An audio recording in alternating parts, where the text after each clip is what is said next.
வணக்கம். எல்லாரும் எப்படி இருக்கிறீங்கள்? இது காயு விலாக்ஸ். நான் யாழ்ப்பாணத்திலிருந்து காயு கதைக்கிறேன்.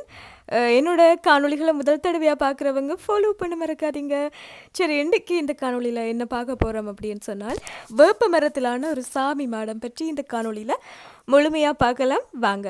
சரி, பார்த்தீங்கன்னு சொன்னா, எங்களுடைய ஒவ்வொருத்தருடைய வீட்டிலயும் வந்து சாமி மாடம் அப்படின்றது ஒரு முக்கியமான அம்சம். அதுவும் சைவ சமய ஆக்கள் வீட்டேன்னு சரின்னு சொல்லி போட்டு, அத எப்படியெல்லாம் வடிவா வச்சிருக்கோணும், வித்தியாசமா வச்சிருக்கணும்னு சொல்லிட்டு ஆசைப்படுவோம்.